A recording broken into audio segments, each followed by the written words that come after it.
Bonsoir tout le monde. Une femme sur le fil. 1. L'homme est un animal parlant. 2. Tous les animaux parlent. 3.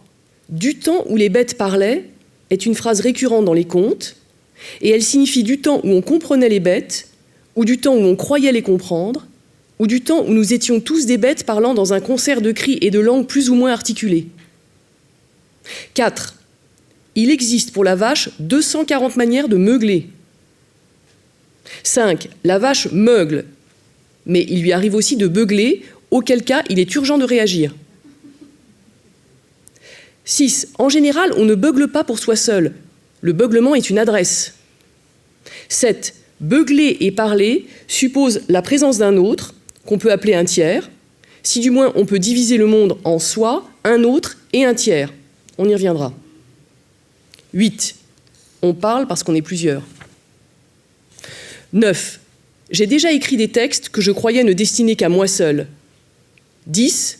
Je me trompais. 11. Si on ne se trompe pas en écrivant, ou si l'écriture ne déplace pas à mesure ce qu'on avait prévu d'écrire, c'est qu'on est devenu une machine. 12. Les machines écrivent aussi. 13. Que manque-t-il aux machines pour qu'elles écrivent ? 14. Rien. Les machines écrivent aussi. 15. Aux machines, il ne manque rien. C'est l'un de leurs problèmes. Ou s'il leur manque quelque chose, elles n'en ont pas une conscience suffisamment douloureuse pour que cela fasse l'objet d'une envie chez elles de partager la douleur. 16. On aime échanger sur ce qui manque. 17. Il y en a qui ne parlent que de ce qui ne leur manque pas, ils sont comblés. Mais cela les rend un peu arrogants et désagréables. 18. En plus, on a du mal à les croire. 19. Ceux à qui ne manque rien n'ont rien à envier à ceux à qui il manque quelque chose, mais l'inverse est vrai aussi. 20. La plénitude flirte avec l'ennui. 21. Être seul permet de lutter contre le sentiment de plénitude, car on est rarement comblé quand on est seul. 22. Si on a besoin d'être seul pour créer, c'est précisément parce que la solitude est insupportable et qu'il faut remplir le vide qu'elle creuse. 23. Seul, je suis obligé de faire des phrases plus percutantes, plus blessantes, pour les forcer à traverser les murs comme des projectiles. 24. Les lanceurs de poids pourraient, dans ce domaine, servir de modèle. Leur poids part d'autant plus loin que leur mouvement giratoire est rapide. Pour envoyer leur fardeau le plus loin possible, il faut d'abord qu'ils tournent sur eux-mêmes. Dans ce cas, et dans ce cas seulement, la solitude, si tant est que tourner sur soi-même puisse en constituer une image, donne de la force. 25. La solitude ne vaut que si elle est provisoire. Quand elle dure trop longtemps, elle affaiblit tout le corps et aussi toutes les phrases. 26. On a beau affirmer que le langage et la littérature qui s'en nourrit n'ont d'autre but qu'eux-mêmes, il n'y a rien qui vaille dans l'exercice littéraire s'il n'y a pas au fond de toute phrase et de sa tension propre une volonté de s'adresser. 27. Réussir à produire une phrase qu'on adresse à la fois à soi-même et à un autre exige beaucoup de travail. 28. Briser des murs avec une phrase, pourquoi faire, si ce n'est pour aller rejoindre quelqu'un de l'autre côté. 29. Je voudrais raconter l'histoire de Zoé, qui est un pseudonyme. 30. Zoé n'est pas tranquille. Son oncle a les mains baladeuses. Un jour, il vient la chercher à la sortie de l'école. Elle le voit dans l'encadrement de la porte. Les élèves sont aspirés et siphonnés par ce petit trou clair au bout du couloir. Mais Zoé, elle, reflue. Elle ne se laissera pas emporter. Elle se replie sur elle-même, se laisse bousculer. Elle restera en arrière, quitte à passer toute sa vie cachée. Dans l'école, elle se retrouve seule. Seule jusqu'à nouvel ordre. Les maîtres et les surveillants ont quitté les lieux sans la voir. Elle est devenue transparente. Elle se demande si quelqu'un se rendra compte qu'elle manque à l'appel. Quel appel d'ailleurs ? Il n'y a pas d'appel. Chez elle, sa mère n'aura peut-être même pas remarqué son absence. Seul son oncle tourne devant l'entrée de l'école comme si c'était lui qui était enfermé. Les grilles sont tombées, il attend encore. C'est lui qui détient le monopole de l'anxiété. L'oncle dont les mains baladeuses tremblent. 31. Zoé, pseudonyme de qui? 32. Zoé n'est pas tranquille. Son oncle a les mains baladeuses. Un jour, il vient la chercher à la sortie de l'école. Elle prend son élan et se précipite en avant afin de passer entre les mailles du filet. Mais l'œil de l'oncle et ses muscles sont vifs. Elle sera rattrapée, plaquée, tenue à bout de bras, exposée. Elle criera et criera encore. Ni les passants, ni sa mère ne l'entendront. Les mains de l'oncle sont censées la maintenir, la calmer, la sauver. 33. Zoé a plusieurs noms derrière son nom de fiction, mais un nom à lui tout seul ne fait pas une personne. 34. Zoé n'est pas tranquille. Son oncle a les mains baladeuses. Un jour, il vient la chercher à la sortie de l'école. Elle sait qu'elle ne pourra pas lui échapper. Il lui manque encore la force physique pour lui résister. Mais son instinct lui dicte les conduites à tenir. Elle demande à son amie la plus chère d'échanger avec elle ses vêtements. L'autre ne comprend pas. On n'a pas le temps. Les adultes attendent devant la porte. Zoé supplie. L'autre cède. Elle se faufile dans les toilettes. Zoé passe tous les vêtements de son amie chère comme si c'était une nouvelle peau, surtout le manteau terne à la place de la parka rouge, celle que sa mère lui a offerte. De toute façon, elle ne l'aime pas. Que la parka s'en aille, qu'elle fuit, petite tache rouge dans la lumière du soir. Elle laisse son amie sortir la première, elle servira d'appât. L'oncle mort. Zoé a le temps de quitter la bouche ouverte de l'entrée avant que l'oncle n'ait pu déplacer son regard vers elle. Elle court à toute vitesse, elle devine qu'elle ne pourra pas rentrer chez elle. 35. Entre vous, lecteurs, et moi, il y a Zoé, l'oncle, l'ami cher. 36. L'écriture est peuplée de tiers. 37. Tiers, c'est 3, comme le Saint-Esprit, mais en moins mystique. 38. Le principe du tiers exclu repose sur une idée logique, celle de la non-contradiction. Le chat est mort ou le chat n'est pas mort. Les deux propositions s'excluent, il faut choisir. Voilà le principe de non-contradiction. Mais peut-être qu'on peut lui opposer un autre principe que j'invente pour la circonstance, le principe du tiers inclus. Il y aurait des états intermédiaires ou des situations indécidables. Et dans ce cas, le chat pourrait être à la fois mort et vivant. 39. Je suis nulle en logique, mais j'aime bien les principes. 40. Quand on écrit, on travaille à la fois sur des alternatives non résolues, des fourches, des croisements, et sur le fait qu'on va prendre tous les chemins l'un après l'autre. Ou et se complètent. 41. Difficile d'écrire si on n'accepte pas de suivre plusieurs hypothèses, d'essayer plusieurs voies, de revenir en arrière, de se tromper, de rompre une bonne fois pour toutes avec l'idée que la chronologie est une affaire linéaire. 42. Rien de plus stérile qu'une droite. 43. Écrire, c'est accepter de passer son temps à se relire. 44. Je peux décider aujourd'hui et maintenant que j'écrirai sans revenir en arrière, mais mon esprit rétif fera peut-être une partie du travail à ma place. Il essayera de se souvenir. 45. Je ne suis pas sûr de réussir à tenir cette contrainte, même si la numérotation m'aide à aller de l'avant. 46.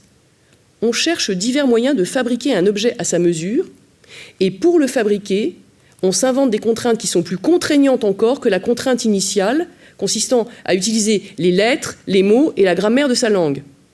Pourtant, cette contrainte-là est déjà assez contraignante. 47. Chaque matériau, y compris la langue française, a ses qualités propres, ses caractéristiques. Le bois ne se plie pas de la même manière que l'aluminium. 48. S'adapter aux caractéristiques générales du matériau n'est pas suffisant. On veut plus de contraintes, toujours plus. 49.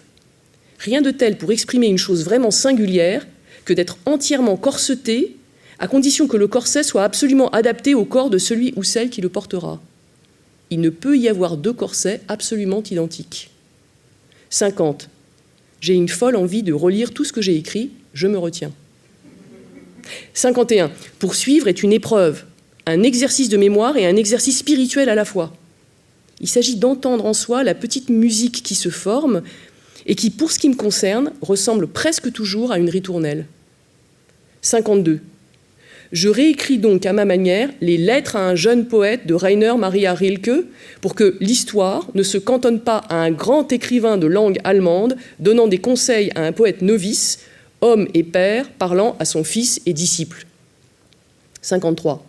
Ici, les femmes commencent à opiner du chef. 54. Beaucoup de disciples, hommes et femmes, mais surtout hommes, croient inutile de lire leurs contemporains, prétendant qu'ils sont ennuyeux et n'ont rien à leur apprendre. J'essaye de calmer leurs ardeurs égotistes sans briser leur élan. Très difficile. 55. J'ai lu Le roman lumineux de Mario Levrero, que m'a conseillé un ancien étudiant. Il pensait que ce livre me plairait, il avait raison. 56. On peut aimer ce qui nous énerve. 57. La nervosité est une forme d'énergie vitale qui suscite le désir de répondre. Finalement, écrire ne consiste pas, comme je l'avais d'abord dit plus haut, à s'adresser, mais peut-être aussi et surtout à répondre. 58. Je suis en âge de faire un premier bilan. 59. À quel âge a-t-on le droit de s'arrêter pour regarder en arrière ? 60. Il me semble avoir suggéré plus haut que le temps ne suit pas une ligne droite, et me voici en train de tourner la tête pour regarder le chemin parcouru, comme si justement je suivais un chemin visible d'un début à une fin. Je me contredis. 61. Je suis en train d'appliquer à ce texte une contre-théorie à la logique du tiers exclu. J'exclus le moins possible. Je dis une chose et son contraire. J'explore tous les chemins de peur d'avancer des choses qui pourraient se révéler fausses. Cela ne m'empêche pas d'être absolument affirmative et de faire comme si chaque phrase énonçait une vérité absolue. 62. Absolue, mais provisoire. 63. Est-ce que la question du vrai et du faux se pose ? 64. Je suis fatiguée.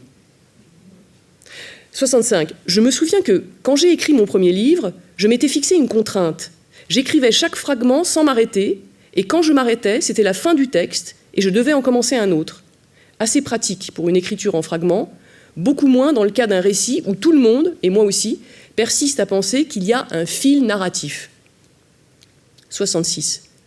De nos jours, on ne parle plus de fil, mais d'arc. On parle d'arc narratif. La technicité de l'écriture est en train de nous submerger. 67. L'arc, c'est une arme qu'on utilise pour tirer des flèches, et les flèches pour atteindre une cible. 68.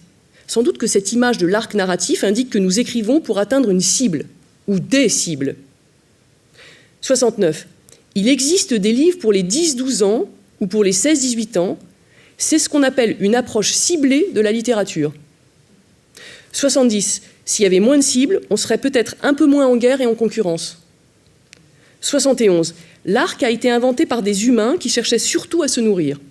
Mais je vais quand même aller vérifier cette information sur Internet, qui nous sert à avancer des idées étayées par des preuves, toutes issues de la lecture partielle de Wikipédia, une encyclopédie participative où on trouve un peu tout et parfois n'importe quoi. 72. Les premiers fragments d'arc auraient été découverts dans des campements de chasseurs de rennes, CQFD. L'arc serait vieux d'au moins 48 000 ans. Il se serait donc développé bien avant l'écriture. 73. On atteint mieux sa cible avec un arc qu'avec un stylet ou une plume. 74. Les plumes volent, alors que les flèches filent. 75. Il est assez difficile d'écrire très vite sans rater sa cible, mais écrire trop lentement peut avoir exactement les mêmes effets. Pour atteindre sa cible, il ne faut pas penser qu'il y en a une. 76. Je ne connais pas bien l'art du tir à l'arc, mais je crois savoir qu'étant donné la gravité, et par voie de conséquence la trajectoire de toute flèche, une légère parabole, il faut viser un peu au-dessus de la cible pour avoir une chance de l'atteindre. Et peut-être aussi qu'il faut arrêter de respirer au moment du tir proprement dit. 77. Affaire à suivre. 78. Pas de cible. 79. Je n'aurais pas dû m'arrêter. 80. Je ne sais pas ce que je cible quand j'écris, mais je sais qu'à la fin, je serai moi-même clouée, surprise, comme si j'avais été traversée par une flèche invisible. 81. La littérature cible d'abord celui qui l'écrit. Ce n'est que par effet de miroir ou par mimétisme qu'elle se fiche en plein cœur du lecteur, dans le meilleur des cas. 82. Mario Levrero, dans son roman lumineux, décrit des expériences et des névroses qui ne concernent que lui. 83. Pourquoi alors lire ce livre avec autant d'appétit ? 84. On devrait penser tout le temps à autre chose, meilleur moyen d'être sincère et authentique, c'est-à-dire de découvrir dans n'importe quel sujet ce qui nous obsède. 85. L'obsession est une forme comme une autre de libération. 86. Je sais que cette phrase est contre-intuitive. Et en l'écrivant, je me dis même que je pourrais intervertir les substantifs. 87. Je ne suis pas si à cheval que ça sur les principes. 88. Je peux donc corriger ce que je viens d'écrire. L'obsession est une forme comme une autre d'aliénation. 89. Ou peut-être que l'aliénation est une forme comme une autre d'obsession. 90. Je souscris ici à ma propre théorie, contestation du principe de non-contradiction. 91. Une chose peut sans doute être noire et blanche, morte et vivante, joyeuse et triste. D'ailleurs, on sait bien qu'on rit aux larmes. 92. Il y a tout lieu de penser que la littérature n'a rien à voir avec la logique. 93. Il est toujours plus facile et fructueux et satisfaisant d'énoncer une définition négative, de dire par exemple ce que la littérature n'est pas, beaucoup plus facile que de dire ce qu'elle est. 94. Est-ce que l'on sait où on va? Comme dirait l'autre, en l'occurrence Jacques le Fataliste dans le roman de Denis Diderot. 95. L'autre n'est pas un tiers. Jacques le Fataliste, le livre et le personnage font partie de moi. 96. On ne peut pas se confondre avec un tiers. Un tiers est irréductible à soi, ce qui le rend à la fois désirable et répugnant. 97. J'ai exagéré avec le mot répugnant. J'aurais dû écrire détestable. 98. J'ai exagéré avec le terme détestable. J'aurais dû écrire inquiétant. 99. Montaigne a écrit que nous ne faisons que nous entregloser et aussi que nous passons notre vie à nous corriger. Il parlait surtout des essais et de son entreprise de rature et d'ajout, entreprise que seule sa mort interrompit. 100. Je crois que c'est la première fois de ma vie que j'emploie un passé simple dans un livre. Sans doute parce que Montaigne est mort il y a très longtemps et qu'il n'a trouvé que ce moyen pour mettre un terme à son travail. 101. Montaigne n'a écrit qu'un seul livre, un moyen extrêmement efficace de lutter contre l'ennui. 102. Dès qu'on se dit qu'un événement, même terriblement éprouvant, pourra faire l'objet d'un texte à venir, on le traverse avec moins d'aigreur, de colère, de désespoir ou d'anxiété, et avec beaucoup plus de curiosité. 103. À force, on finit par vivre pour écrire au point qu'on perd le contact avec le présent et le plaisir. 104. Plutôt que de céder à ce travers, je préfère accepter l'ennui. 105. Je ne pourrais pas réécrire sans cesse le même livre. J'ai besoin de me donner l'illusion de changer de perspective. 106. Zoé n'est pas tranquille. Elle multiplie les scénarios. Demain est un autre jour. Elle n'est pas encore devant l'entrée, devant la bouche et devant l'oncle. Elle se projette. Elle en oublie le tableau et les explications de la maîtresse qui dessinent les lignes de force et les lois de la gravité. Nous sommes dans l'atmosphère, dit la maîtresse. Mais Zoé n'arrive pas à respirer. Seule son amie chère, à côté d'elle, pourrait éventuellement la comprendre. Si Zoé prenait la peine de lui dire. Mais dire quoi? Quels mots? Zoé n'a pas de temps à perdre avec la parole. Ce sont des ruses et des stratégies d'évitement qu'elle a en tête. 107. Si je cache l'identité de Zoé derrière un nom d'emprunt, comment appellerais-je l'autre, l'ami cher? 108. Je pourrais choisir Ariane, le nom de cette femme qui offre à Thésée une pelote de fil à dévider pour qu'il puisse retrouver son chemin après avoir affronté le Minotaure dans le labyrinthe. 109. Quand la cloche sonne, Zoé se crispe. Les autres attrapent leur cartable et s'en vont. Mais Zoé, elle, range lentement ses affaires. Elle espère que si son amie chère quitte la classe sans l'attendre, la maîtresse, elle, la remarquera, l'accompagnera jusqu'à l'entrée, la prendra par la main et l'emmènera dans une maison où son oncle n'aura pas l'idée d'aller la chercher.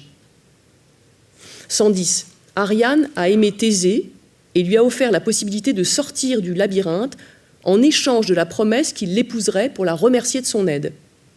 Mais Thésée, après avoir tué le Minotaure et être sorti sain et sauf du labyrinthe, ne respecte pas sa promesse et abandonne Ariane sur le rivage de Naxos. 111. Je m'intéresse au fil pour sortir du dédale, pas à la lâcheté des hommes et à leurs fausses promesses. 112, encore que. L'oncle aux mains baladeuses, qui fait planer son ombre malfaisante sur le début de mon récit, pourrait peut-être renvoyer à certaines promesses non tenues.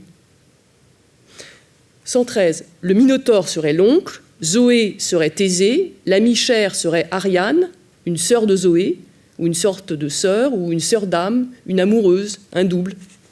Et la maîtresse ? 114, Ariane, ma sœur, de quel amour blessé vous mourûtes au bord où vous fûtes laissés. 115. Ce vers m'est venu à l'esprit presque naturellement, mais il lui manquait 2 syllabes pour qu'il soit complet. Et j'ai mis plusieurs heures à les retrouver. J'avais oublié « ma sœur », qui n'est certes pas nécessaire à la compréhension du vers, mais un peu à son contexte d'énonciation. Qui parle et à qui. 116.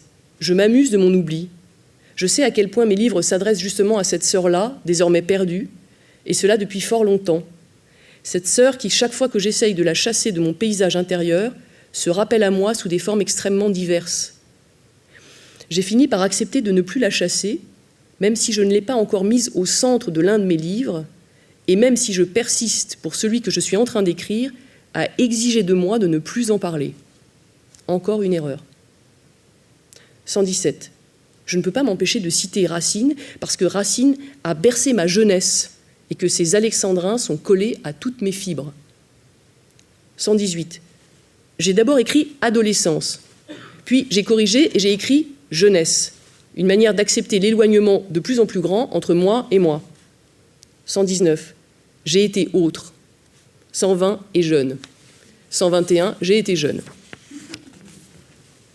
122. Zoé n'est pas tranquille. La cloche a sonné, tout le monde a quitté la salle. La maîtresse efface le tableau, ferme son sac. Zoé reste debout, elle tremble et elle espère. La maîtresse pourrait voir sa gêne, lui poser des questions auxquelles Zoé ne répondrait pas, insister encore et encore jusqu'à sentir qu'il lui faut percer le mystère caché derrière les lèvres closes de son élève. Mais la nuit tombe, elle est pressée, elle fait signe à Zoé de sortir. 123. J'ai donné à Zoé un nom qui commence par la dernière lettre de l'alphabet. Zoé signe la fin. 124. À moins qu'elle ne me rappelle Zorro, le justicier masqué, toujours accompagné de Bernardo, son serviteur muet. 125. L'amitié entre Zorro et Bernardo repose sur un grand silence et un secret partagé. 126. La bouche de l'entrée est prête à aspirer Zoé comme une ventouse, à engloutir son petit corps frêle. Elle peut soit détourner l'attention, soit concentrer sur elle tous les regards, de sorte que personne ne pourra la ravir et la prendre dans sa toile.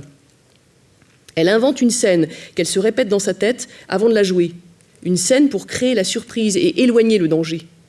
Elle sort en remuant et en hurlant si fort que les familles s'écartent, interloquées. Elle a la violence en elle, pas la sienne, mais celle qu'elle recrache et brûle d'un coup, comme un carburant. 127. Zoé revit 1000 et 1000 fois la même scène. Moi aussi. 128. À la différence du bricolage qui focalise mon angoisse parce que j'ai peur par maladresse ou impatience de briser ce que j'avais prévu de réparer, les objets de pensée m'offrent un refuge.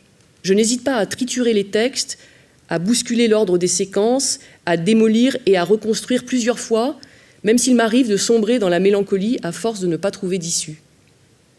129. L'issue pour un texte, c'est sa forme. Et sa forme, c'est la puissance de son adresse. 130. On y revient. On forme des boucles. On vit en circuit fermé, ou presque. 131. On s'octroie le plaisir des définitions. Ceci est cela et rien d'autre. 132. Le verbe être devrait être banni de l'écriture littéraire. Comme disait Montaigne, je ne peins pas l'être, je peins le passage. 133. On prétend qu'il n'y a pas de fumée sans feu, mais quand on s'y essaye, on constate, avant que la flamme ne prenne, qu'une petite fumée s'échappe des deux objets qu'on a frictionnés l'un contre l'autre. 134. Les proverbes mentent. 135. Parfois. 136. Parfois, les proverbes mentent. 137. Et parfois, ils disent la vérité. 138. Comment s'y prendre pour reconnaître si oui ou non ils nous induisent en erreur? 139. On ne peut pas édifier sur du sable. 140. Le bon sens est la chose du monde la mieux partagée. 141. Je suis traversée par des phrases qui ne viennent pas de moi, je suis couverte et imprégnée de citations. 142. Comment fait-on pour se nettoyer ? 143. Proust disait que le pastiche a des vertus hygiéniques. Il nous nettoie, lave nos corps et nos esprits de ceux qui nous influencent. 144. La plupart du temps, nous ne savons pas par quoi nous sommes influencés. 145. Copions ce que nous aimons pour nous en distraire. 146. 147. Beaucoup plus tard, je reprends l'écriture de ce texte. Je recommence de zéro. 148. Il est beaucoup plus facile de recommencer que de continuer. 149. Continuer supposerait en effet qu'on tienne un fil. 150. J'ai donc décidé, par défi, de choisir ce thème. Le fil, suivre le fil de la vie, de fil en aiguille, couper le fil, filer la métaphore, choisir la bonne filière, filer doux, filer à l'anglaise, donner du fil à retordre, marcher sur un fil, etc., etc. Il y a tellement d'expressions que je ne sais plus si le fil m'aide à avancer ou à fuir, même si je suppose que parfois fuir et avancer, c'est la même chose. 151, je fuis. 152, j'ai écrit 40 000 signes d'un récit qui piétine. 153, une étudiante m'a avoué que lorsqu'elle écrivait son roman, elle s'ennuyait. Je n'ai pas osé lui répondre que c'était très mauvais signe. 154, s'il n'y a pas dans l'écriture une pulsion, une énergie, la mise en jeu d'une douleur ancienne qu'on espère adoucir, à quoi bon se livrer à cette drôle d'activité ? 155, en tout cas, rien à voir avec l'ennui. 156, écrire comme une recherche d'équilibre. 157, j'ai tendance à croire qu'il faut s'évertuer parfois et parfois abandonner. Je suis dans la phase d'abandon, d'où mon intérêt pour cet autre texte, composé de phrases numérotées, que j'écris en alternance avec l'histoire de Zoé. 158. Je me demande si chiffrer mes phrases ne correspond pas à un désir profond mais réprimé d'écrire un journal. 159. Quelle horreur ! Écrire avec des dates, voir le temps passer. 160. Je me dis que quand j'aurai fini ce texte, je le réécrirai à l'identique, mais en choisissant une numérotation à rebours. Cela me donnera l'illusion d'être capable de construire le fameux arc narratif dont j'ai déjà parlé, que je moque, mais qui sans doute m'attire précisément parce que je ne peux pas y accéder. Compter à rebours jusqu'au zéro pointé peut constituer une solution à ce problème. Zéro marquant une fin dramatiquement annoncée et longuement attendue par le lecteur. 161. L'attente est sans doute ce qui est le plus proche du suspense, même si parfois elle peut aussi confiner à l'ennui. 162. Attendre la fin n'apporte aucune excitation particulière, si ? 163, 162, 161, 160, retour en arrière jusqu'à 0. 164. J'ai essayé de passer outre mon propre modèle et la règle que je m'étais fixée, pour voir si ce petit saut apportait quelque chose à la lecture et à l'écriture, les faisait dérailler et ouvrait une autre perspective. 165. Je répète 0, juste pour voir. 166. Je ne vois rien. 167. Ce n'est pas bon signe. 168. 0 au milieu du texte n'est pas la bonne solution. Il faut en trouver une autre.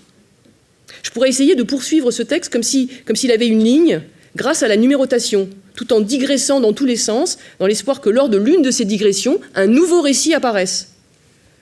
169. Vous l'avez compris, le récit est le maître, le roi. On cherche désespérément à écrire un récit alors qu'on n'est pas doué pour ça. 170. On pense qu'en s'acharnant, on arrivera à remplacer le don par le travail. 171. On, c'est moi. Du moins la plupart du temps. Parfois aussi, on est l'indéterminé. Moi, vous, tout le monde, les autres, le tiers inclus ou exclu. 172. Je n'ai cessé de répéter à tout le monde et à n'importe qui que je ne croyais ni au don ni à l'inspiration, je croyais au travail. 173. Après plusieurs mois, je me rends compte que je n'avais pas tout à fait raison. Le travail produit des résultats, mais si on ne jubile pas, à quoi bon poursuivre ? Je ne veux pas travailler pour souffrir. Je veux souffrir pour découvrir. La nuance est de taille. 174. La souffrance ne suffit pas à atteindre le vrai, l'expression juste.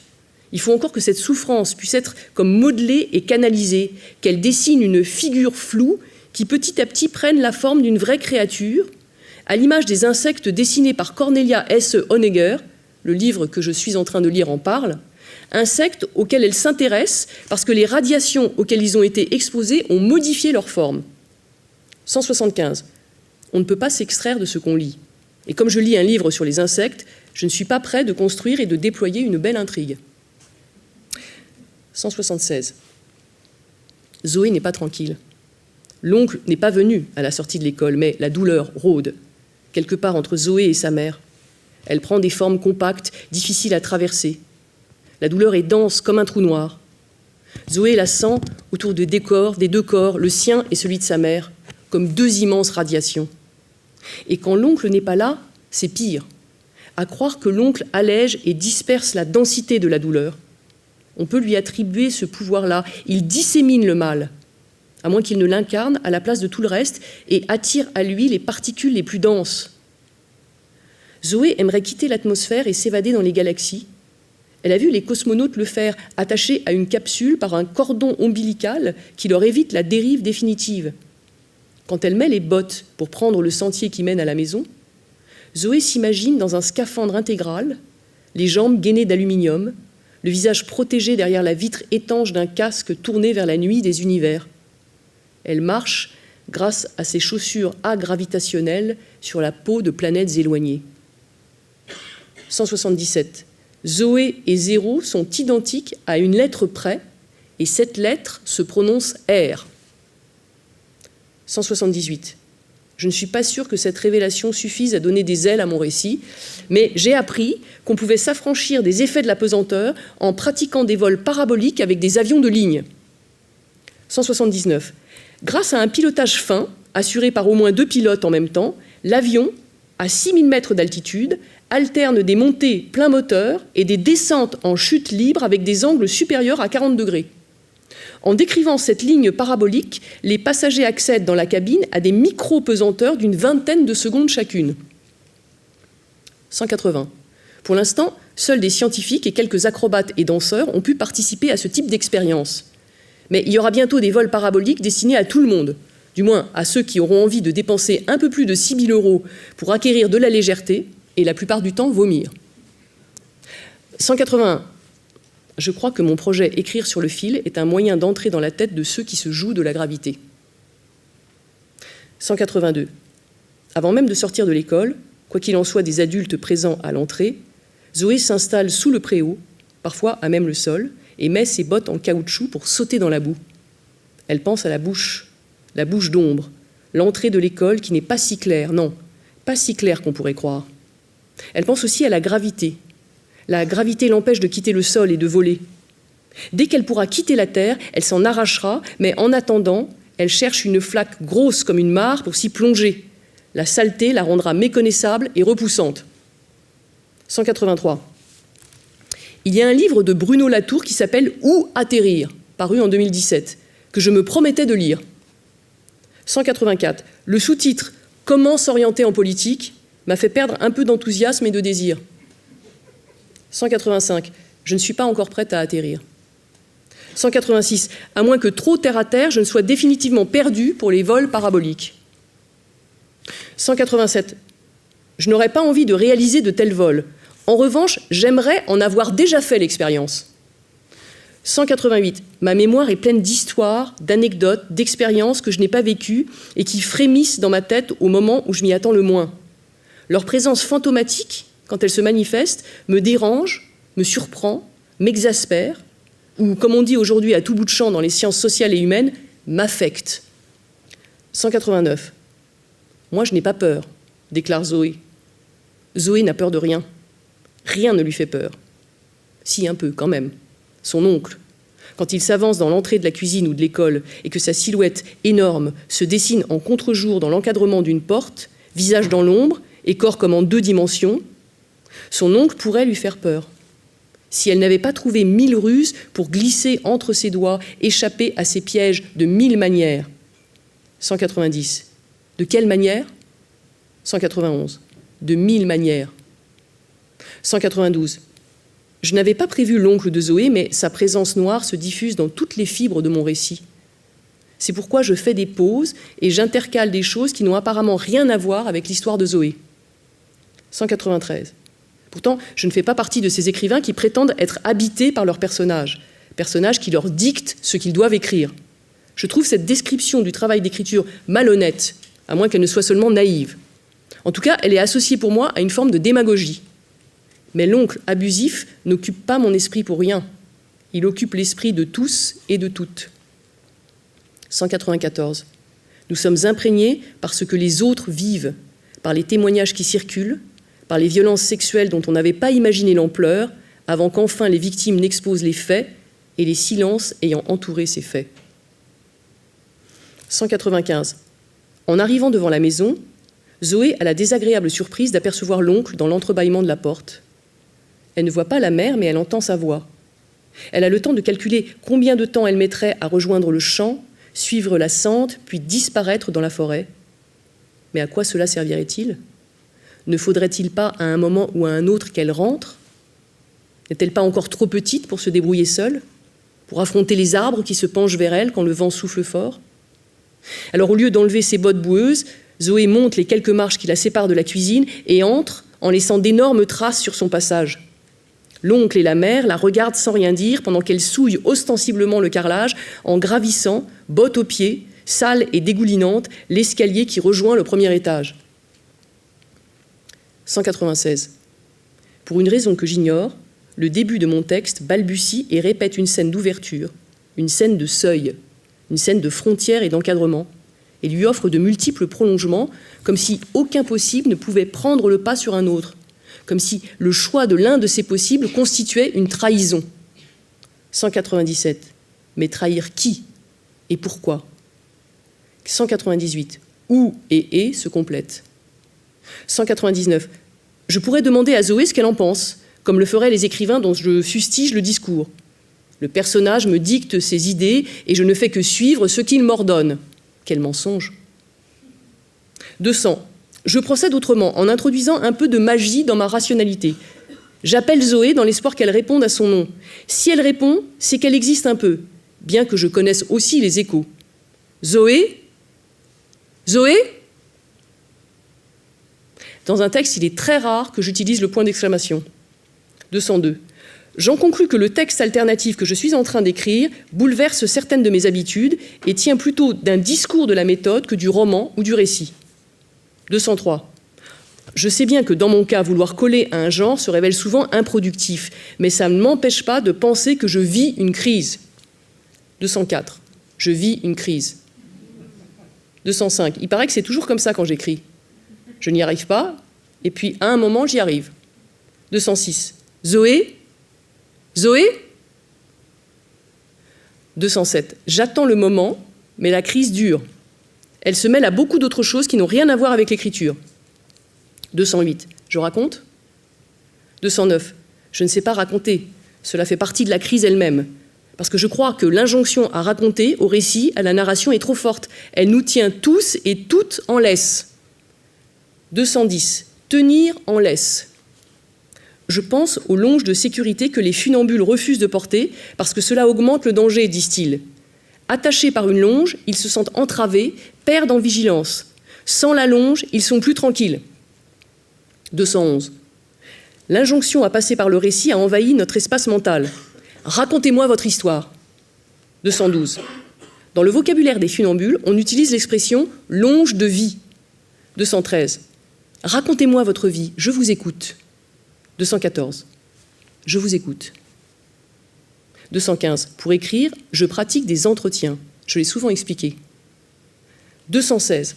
L'entretien des rues, des chemins vicinaux, des voies rapides, des départementales détermine nos parcours, nos déplacements, notre paysage mental. Sans entretien, nous serions cloués au sol, immobiles, incapables de penser. 217. Vivre exige de bouger. 218. On devrait demander à un historien qu'il compose une histoire des routes, non pas seulement pour nous renseigner sur les questions économiques, circulation des marchandises et des biens, mais aussi pour dessiner les traces que nous laissons à même la terre de notre passage. Les chemins disent la manière dont nous avons vécu et pensé nos déplacements. Ils participent de notre culture. 219. Dans certains pays, les routes suivent le sillage des courbes de terrain et sinuent entre les collines. France. Dans d'autres, elles dessinent une ligne quasi droite en saignant et creusant les reliefs. Canada. Dans d'autres encore, elles sont suspendues sur des ponts routiers et surplombent tous les accidents du paysage. Sicile. 220. Quand j'essaye d'imaginer un exemple des liens que la route permet de tisser entre culture, histoire et économie, je ne peux pas m'empêcher d'avoir en tête la route de la soie. Sans doute parce que j'imagine cette route comme le résultat de la culture du fil et donc du tissage. 221. Pour être tout à fait honnête, je dois reconnaître que route de la soie ne renvoie à rien de très précis pour moi. J'imagine une caravane qui se déplace à travers la Chine, la Mongolie, l'Iran et la Turquie avec des marchandises issues de la culture du ver à soie, autrement dit des tissus chatoyants. 222. Peut-être que cette attention au ver à soie est née de ma lecture du livre sur les insectes. Pourtant, à l'heure qu'il est, il a été question des punaises déformées par les radiations à proximité des centrales nucléaires, dessinées donc par Cornelia S. Honegger, des combats de grillons, des poux et de leur rapport au typhus et à l'antisémitisme, et même d'une pratique pornographique fétichiste qui consiste à jouir à la vue d'un pied de femme écrasant violemment des insectes et des vers. Pratique dite du crush freak, dont les vidéos sont désormais interdites aux États-Unis. Mais rien sur les vers à soie, des êtres pourtant admirables, silencieux et dociles. 223. La chenille du Bombyx mori se nourrit des feuilles de mûrier, puis tisse son propre cocon, à l'intérieur duquel elle s'installe pour accomplir ses ultimes métamorphoses et passer du stade de chrysalide à celui de papillon. Grâce à des techniques de nourrissage, d'installation des cocons sur des cadres, puis d'étouffage des larves placées à l'intérieur, on peut faire travailler les vers pour qu'ils fabriquent le fil. Une fois les cocons récupérés, on les nettoie en les ébouillantant afin de dissoudre la première couche du fil, puis on procède au dévidage de la pelote naturelle, et après diverses opérations visant à obtenir le matériau le plus soyeux, le plus résistant et le plus brillant possible, on mouline puis enroule la soie sur des bobines. 224. Après avoir volé leur savoir-faire et leur technique aux Chinois autour du VIe siècle, les Européens ont fini, au début du XXe, par abandonner sa culture et par laisser tous les vers à soie se faire exterminer en Inde et en Extrême-Orient. 225. Les étapes de mue de la chenille sont appelées les âges, comme il y a des âges de la vie. Pour la chenille, ces âges sont spectaculairement distincts, beaucoup plus distincts que dans une vie humaine. À la différence des humains et autres mammifères, dont la métamorphose paraît beaucoup plus lente et imperceptible, même si elle s'avère réelle, manifeste et irréversible, le Bombyx mori peut, en quelques jours, accéder à un corps si dissemblable au sien qu'il donne le sentiment de changer d'espèce. 226. Emanuele Coccia, dans son livre Métamorphose, fait des insectes, chenilles devenant papillons, des exemples paradigmatiques du vaste mouvement du vivant et du rôle central qui joue la métamorphose. 227. Comme l'écrivait Montaigne dans un essai qu'on a pu qualifier de sceptique, la ressemblance ne fait pas tant un comme la différence fait autre. 228. Dans cette perspective, ce que nous appelons naissance ou mort, événements qui ont tendance à nous tétaniser dès lors qu'on les considère comme des bornes définitives, deviennent des étapes ouvertes sur ce qui précède et ce qui suit, des moments de recyclage et de migration multiples, où des organismes vivants passent d'un état à l'autre et reconfigurent leurs relations. 229. Accorder une place centrale à une métamorphose universelle, joyeuse et perpétuelle, offre un sérieux démenti à ceux qui, comme moi, craignent les souffrances procurées par tout changement d'état et réconcilient peut-être avec sa propre décrépitude. 230. En fixant la fenêtre du premier étage, qui donne sur le champ et la forêt au-delà, Zoé peut apercevoir les multiples sentes dessinées par le passage régulier du gibier en quête de nourriture et d'un lieu sûr pour se replier. 231. On ne dit plus la route de la soie, mais les routes de la soie, parce qu'il y en a plusieurs. Nous avons enfin admis que l'unique est la plupart du temps une illusion, que le multiple s'y loge. 232. On ne dit pas les routes de la soie, mais on dit les nouvelles routes de la soie.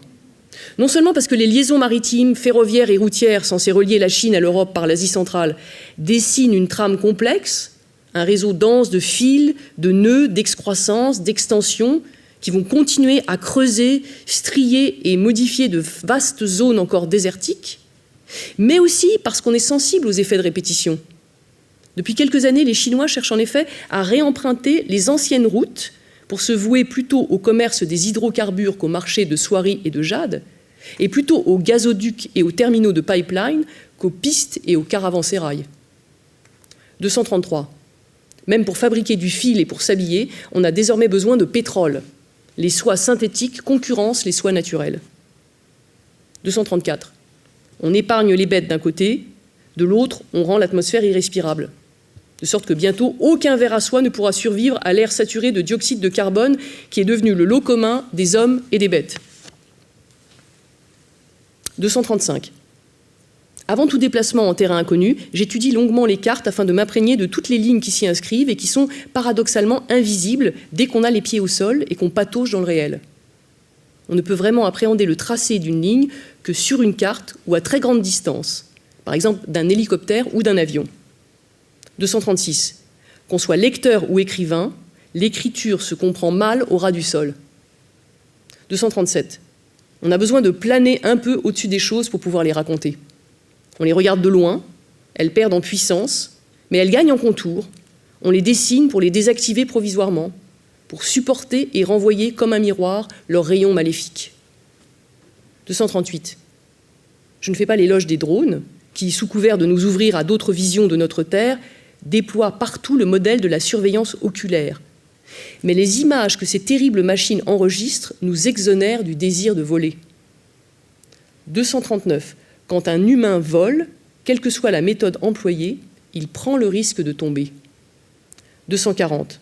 Si on ne tombait pas, à quoi servirait de pratiquer les sauts périlleux et triples vrilles, dont la beauté réside dans le contre-pouvoir qu'ils opposent à la gravité, une promesse de légèreté qui ne dure qu'un instant, une suspension fugace, une sensation qui bouleverse toute l'attraction terrestre et conteste en mode mineur notre sujétion au système solaire. 241. Icare a brûlé ses ailes. 242. Vol en apesanteur. Pourquoi faire ? 243. Entre 2010 et 2014, Janan Al-Hani, une vidéaste irakienne, a placé un appareil photo sur la carlingue d'un avion à bord duquel elle a survolé à plusieurs reprises le désert jordanien. À très haute altitude et à vitesse constante, les sites qu'elle a photographiés dessinent sur le sable des enclos, des lignes, des lettres inconnues, des formes géométriques intrigantes. Vu du ciel, le paysage lui-même devient une plaque photographique sur laquelle une image latente se révèle. 244. L'un des objectifs de ce livre est d'interroger ceux et celles qui prennent de la hauteur, alpinistes, trapézistes, cordistes, funambules, de restituer leurs paroles et peut-être aussi de révéler les images latentes qui me hantent. 245. Les funambules me fascinent plus encore que tous les autres, d'une part parce qu'ils prennent le risque, d'autre part parce qu'ils se tiennent immobiles, en équilibre. 246. Finalement, ils ne font rien, ils marchent. 247. Je les regarde ne pas tomber, cela m'émeut au plus haut point. 248. Ils veulent me faire croire qu'ils ne courent aucun danger. Ils ont de beaux arguments pour me convaincre. Ils me disent qu'il faut savoir distinguer le danger du risque. Car le risque fait partie de l'existence, il en est la matière même, la doublure et l'essence. Alors que le danger signale qu'on a passé une limite et qu'on a perdu en conscience et en sérénité. On ne se met pas en danger en marchant sur un fil. Simplement, on accepte le risque. 249. J'aimerais les croire quand ils posent leurs pieds l'un devant l'autre à des hauteurs vertigineuses. 250. S'ils tombent, ils meurent. 251. Ils m'expliquent que ce n'est pas une option. À cette hauteur-là, on ne tombe pas, précisément parce que tous les sens sont en alerte. On est dans un état de conscience maximale. Il ne s'agit pas de commettre une erreur. Être sur le fil, c'est éprouver la plénitude absolue de l'instant, la présence à soi, un état amplifié de conscience. 252. Admettons. 253. On est des êtres mortels, mais ce n'est pas une raison pour se vautrer dans le stress. 254. Admettons. 255. Cette discipline me permet de garder mon équilibre parce que Sans elle, je ne suis pas quelqu'un de stable. 256. Admettons. 257. Je peux mourir, certes, mais toi aussi. 258. Admettons. 259. La mort accompagne ma vie, mais je me sens plus en sécurité là-haut qu'en voiture, parce que sur la route, je ne suis pas dans le même état de présence que sur mon fil. 260. Admettons. 261. En hauteur, tu prends du recul sur tout. 262. J'admets. Je mets mes doutes de côté, c'est le principe même de l'entretien. 263. Dans un entretien, on doit croire celui ou celle avec qui on s'entretient. On fait confiance à sa parole, on l'accompagne et on lui fabrique, le temps de la rencontre, un terreau fertile pour qu'elle puisse s'épanouir. 264. Sur le fil, tu t'ancres, mais tu es ancré sur de la mobilité. Et quand tu te concentres sur cette mobilité, ta tête cesse de procrastiner. La pensée s'arrête, ton corps devient très puissant. Tu peux accéder à beaucoup de choses de toi que tu ne connaissais pas. 265, admettons. 266, quand tu marches, tu n'es pas inquiet, alors que tu es en équilibre sur une toute petite surface. Donc, si tu as appris à gérer cette inquiétude au sol, tu peux aussi l'apprendre en hauteur. Te suspendre ou marcher en altitude devient une seconde nature. 267, admettons. 268, tu veux essayer ? 269, non. 270, si, essaye, je t'assure, tu vas kiffer. 271, elle a tellement insisté que j'ai essayé. Et qu'en essayant, j'ai effectivement cessé de penser. Tout mon corps cherchait l'équilibre. Rien d'autre ne comptait. 272, mon interlocutrice avait raison. Elle montait sur le fil pour s'ancrer, sentir ses appuis, accéder à un état méditatif. 273. J'ai tendance à penser que je dois entrer dans l'esprit du funambule et dans son corps pour le comprendre. Alors je réécoute notre entretien, encore et encore, jusqu'à saisir exactement ce que marcher sur le fil peut signifier, jusqu'à en éprouver la connaissance intime, jusqu'à pouvoir me mettre à la place de l'autre, même si je sais, plusieurs le disent et le répètent, on ne peut pas se mettre à la place de personne, seulement à la sienne et encore. 274. Je me demande si mon objectif, écrire sur le fil, ne devient pas une sorte d'obsession. 275. Où en étais-je ? Les cartes, la hauteur, la ligne, la marche, le paysage, l'image latente, la ruine, c'était bien ça ? Et Zoé dans tout ça ? 276. Avec les GPS, je deviens myope, je perds le rapport à la pensée, c'est-à-dire à l'analogie. 277.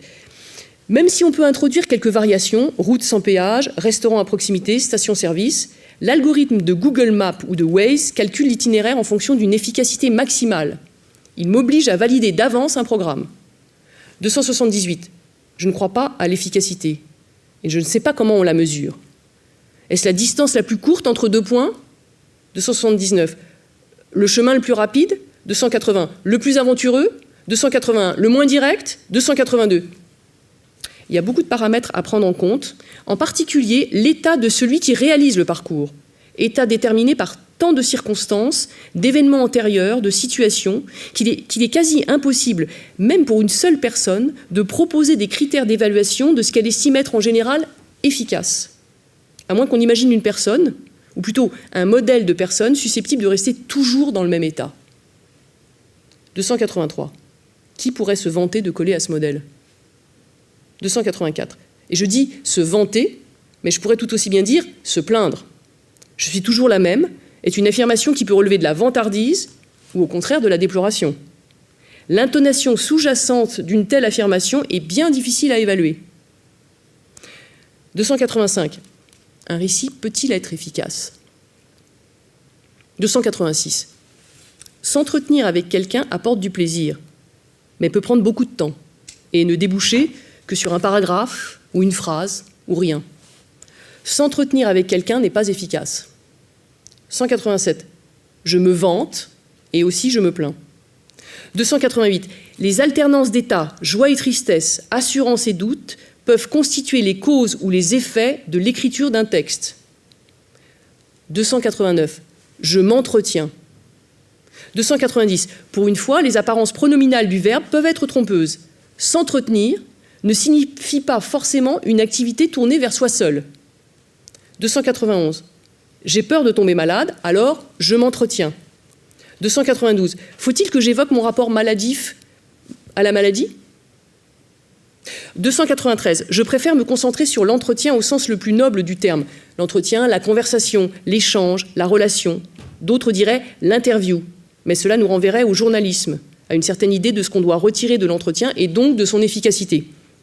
294. L'entretien a un but, l'interview a un but, l'entretien presque aucun. 295. Pas tout à fait juste. L'interview répond à une demande. Le journaliste doit écrire un papier sur un sujet donné et l'interview jouera le rôle de document. Permettra de mettre en scène les positions en présence, de donner des informations sur le déroulement d'un événement en cours, de préciser la différence entre le vrai et le faux, d'administrer des preuves. Alors que l'entretien offre à une personne, volontaire pour cet exercice, l'occasion de dire tout ce qu'elle a envie de dire sans que son interlocuteur ne lui demande jamais de prouver ses dires. Dans le cas de l'entretien, le vrai se tient dans la parole même, dans son exercice. 296. Peut-être qu'il y a la même différence entre l'entretien et l'interview qu'entre le français et l'anglais. 297. Certaines langues sont-elles plus efficaces que d'autres ? 298. Parfois on aimerait, cela faciliterait la tâche, que les entretiens deviennent des interviews. 299. Le sujet de tout récit vacille. 300. Si on traite un sujet, on le maltraite, parce que la fiction s'accommode mal de la démonstration. Sans ambivalence, point de fiction, seulement des arguments et des preuves. 301. Si seulement je savais ce qui reste à prouver. 302.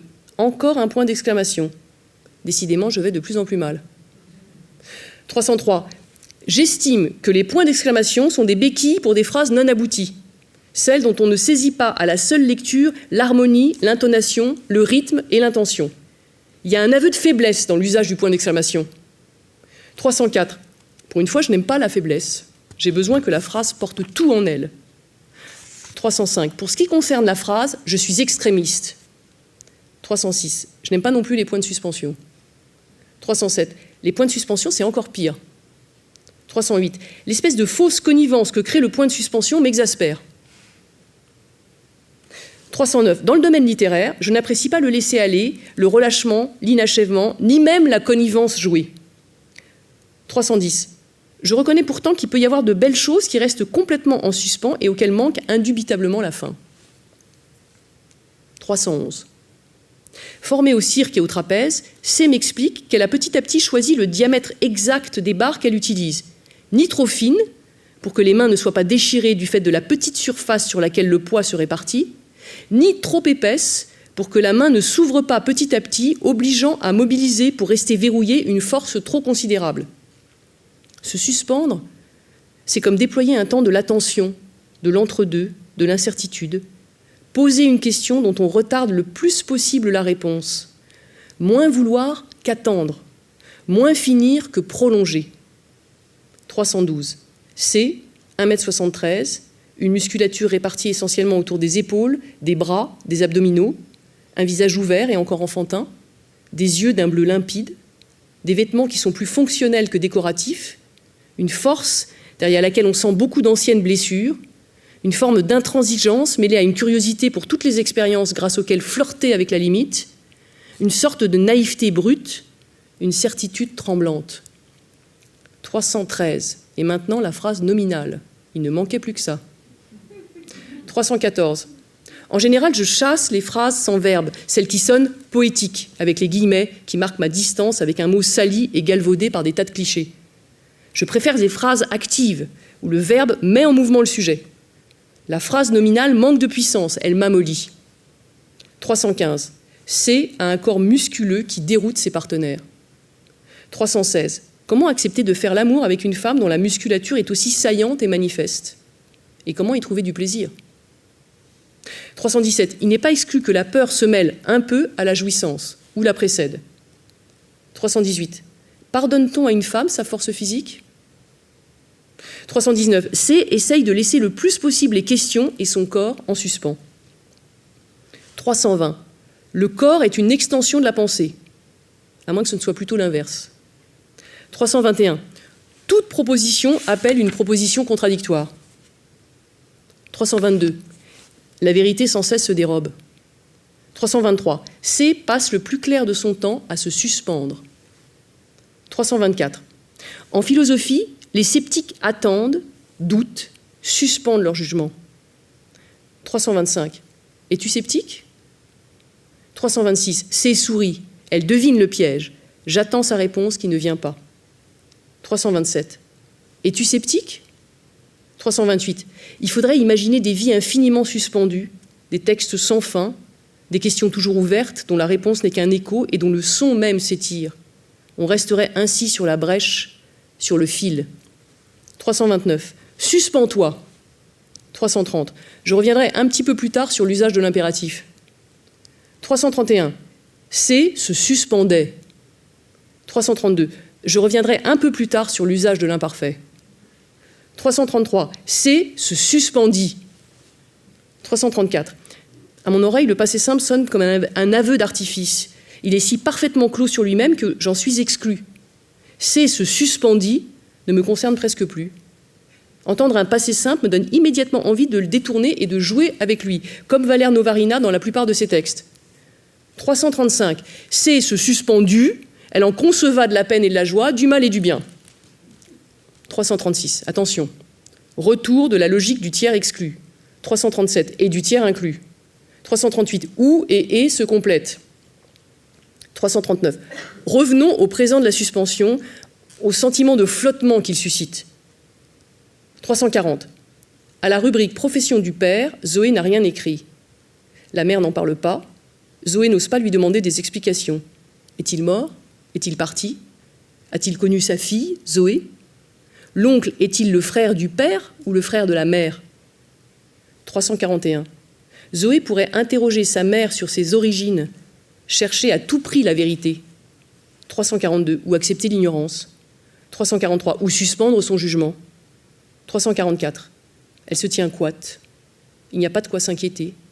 Ici, c'est sa maison, c'est sa mère, c'est son oncle. C'est un monde clos et sûr, tourné vers l'intérieur. Une véritable sphère. Et dans une sphère, on tourne en rond. 345. Se suspendre voudrait dire se mettre en pause. 346. Je suspends ou je me suspends. Dans le pronominal, l'objet devient sujet et vice-versa. 347. Zoé attend son heure. Comme les lanceurs de poids, elle se prépare à lancer quelque chose devant elle. Pour perfectionner son geste, coincée à l'intérieur d'une aire délimitée par un butoir, elle utilise la technique de la rotation. Pour l'instant, elle tourne. Bientôt, elle lancera ou se lancera, encore un pronominal, et quand son boulet touchera le sol, elle aura atteint son but. Point final. 348. Attention, la fin n'est pas synonyme de clôture ou de résolution ou de boucle ou de révélation. Heureusement que d'autres fins sont possibles.